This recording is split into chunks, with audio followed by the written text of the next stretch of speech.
Video is recording, audio is recording. Wait a second. Okay, wait, let that down. Okay, wait, start reading.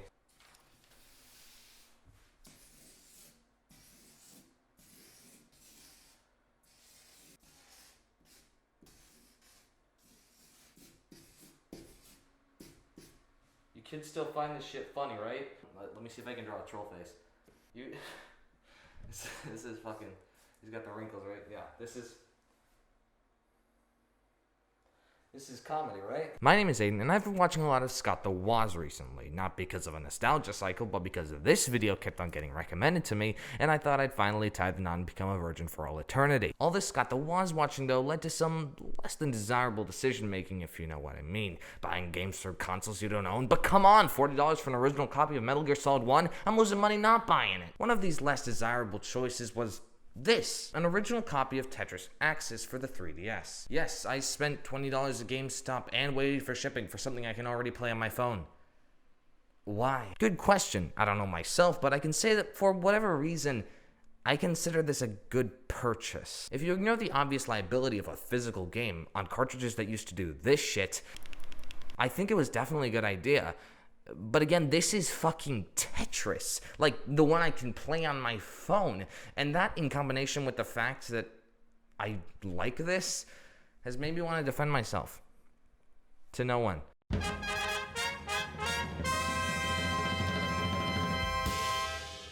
This point's going to be less so about Tetris itself and more so about why this is so much better than the mobile game. So mobile gaming has always sort of rubbed me the wrong way and is, in my opinion, the worst way to play games. No offense to mobile gamers. Literally my mom, dude. But phones are neither made for gaming nor games made for them. They fail in both categories. Even PC has the advantage of being around so long that gaming is shaped around it. Not to mention the fact that people take PCs seriously. But I think that there's a fundamental flaw with what phones were made for.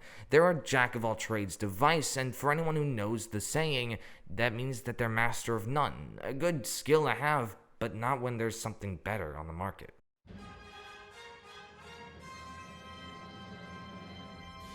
Now, I said before that phones don't really feel right, and a part of that is that they literally don't. Surprise, surprise, but phones don't have a whole lot of physical interchangeable inputs, so most games end up having to use touch controls, which is fine, but in most cases it's janky, and it'll never really just surpass fine. In this case, you're trying to fit the square peg into the round hole, and it does work to some extent, but this isn't right. I'm not pressing real buttons, I'm just slapping my meaty thumbs against a piece of reinforced glass. It's a... Wait, I don't want to waste eggs. It's...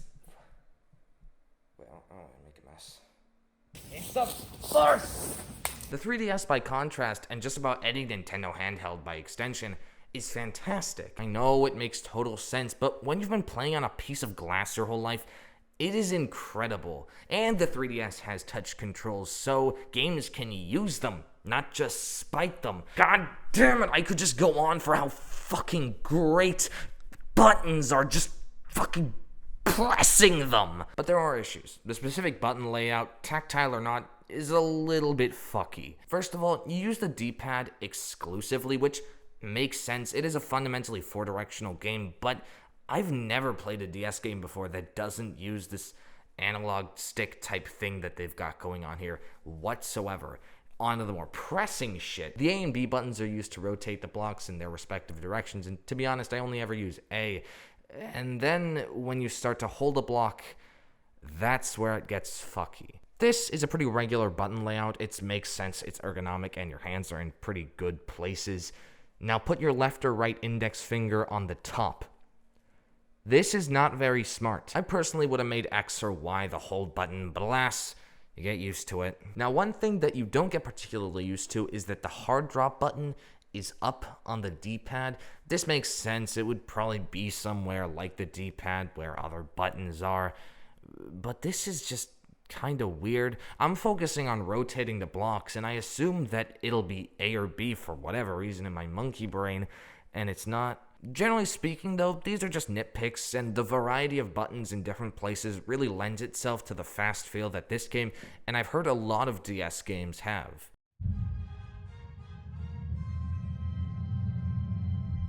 So Tetris is good.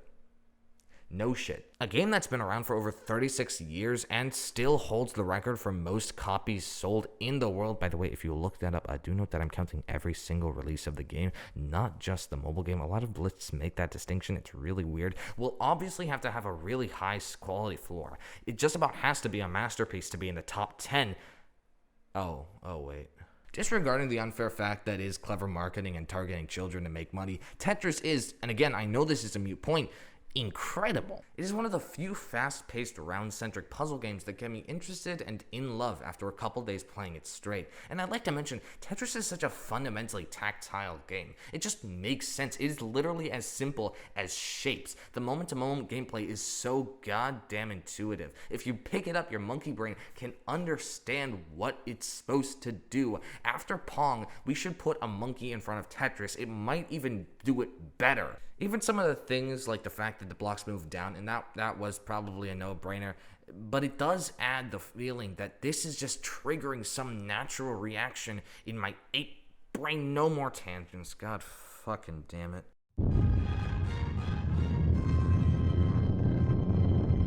Now for the actual review of Tetris Axis per se, you've got a couple stuff. Aside from the core Tetris marathons, you got a couple alternate featured modes like CPU battle and I don't know how it works, Fever, and I still don't know how it works, and Survival, which I actually do know how it works, but I'm not good at it. You've also got the party modes, which basically just means that no one would want to play these more than twice, and there are... Jigsaw, I fucking hate this one. It's fine at the beginning, but as it gets further on, you're forced to put together these bullshit images with so few distinguishing features that you've got to basically guess sometimes.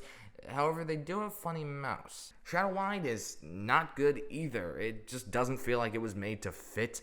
And the point of the game is to make it fit. So at the end, your bird's just left with a bunch of fucking tumors. Fit is finally a good one, actually. It just feels like a natural evolution of the core Tetris gameplay, but with some things flipped on their heads. Like, for example, at the beginning, it might start you off with, like, a Tetramino that needs more context to be easy, to be simple. And so you have to look at the upcoming pieces to really figure it out. Or, for this example, it gave me a backwards L piece, or J piece, or blue, C, Cleveland, what the fuck are these names? Which you usually fit into a downwards facing space, but because of the layout, it actually goes upwards, forcing you to rethink some shit. Tower Climber is actually also pretty decent. The premise involves you using your Tetris skills to bring this little man of questionable white fluid to the top of a tower. This one doesn't last long, but it's not that bad. Bomblish Plus is another one where I do not know how it works. Stage Racer is just a fuck ton of T-flips, which I don't do a lot on a regular game. It's not insulting, I just don't get this one. I also do not know how capture works. Maybe if I read some sort of manual in any game I played, I would actually know how to play. Master Mode is pretty self-explanatory, where you start out with the very fastest possible speed. I physically cannot play this one. Sprint's pretty good. It's Tetris but time trial, so it's mostly just about placing the piece in the precise right place.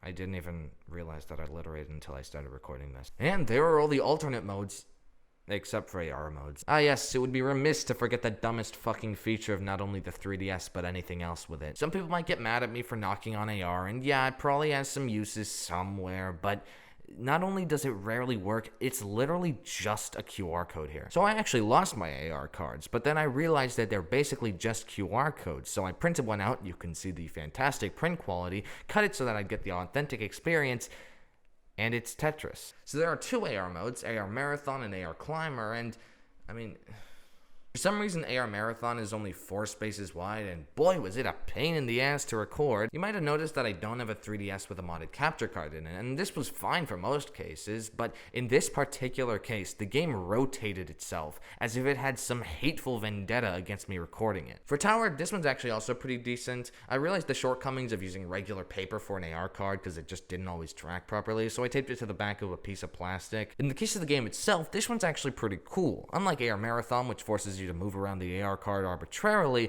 Tower does it in a pretty smart way. You see, unlike regular Tower, which just moves the camera whenever you go to the left or to the right, you actually have to physically move around the tower, which is neat. It's never gonna replace regular Marathon though, dude. And that finally is every alternate... No, I will not try the fucking multiplayer because I don't have any friends who have fucking Tetris Axis. I am not lonely.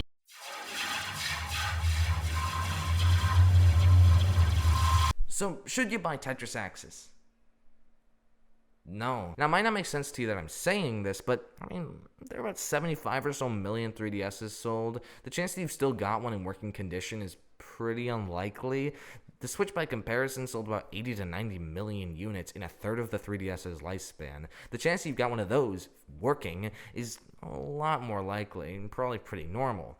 Now, the Switch has got all of the single-player content for $10 in Tetris 99. I mean, you're technically losing a deal. You paid $10 or so more for all those bonus content, but it's not worth it. Trust me, dude. The only value that you really gain from Axis is that, unlike the Switch, the 3DS is easily pocketable, and even there, I've heard from Linus from, that really small channel, you probably don't know him, that the Switch Lite is easily pocketable, although I've never seen such a massive gap in the hand-to-pocket size ratio. Anyways, this is a dumb video. I really just wanted an excuse to talk about a game I paid too much for and to throw an egg at a wall. Bye.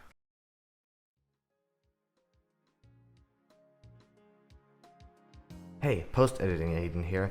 Do you ever feel like you're completely useless? Do you ever feel like you contribute nothing to yourself or the society around you? Well, if you ever feel like that, consider this. It took me 3 months to make this video. It took me a quarter of a year to make this dog-ass video about a fucking DS game.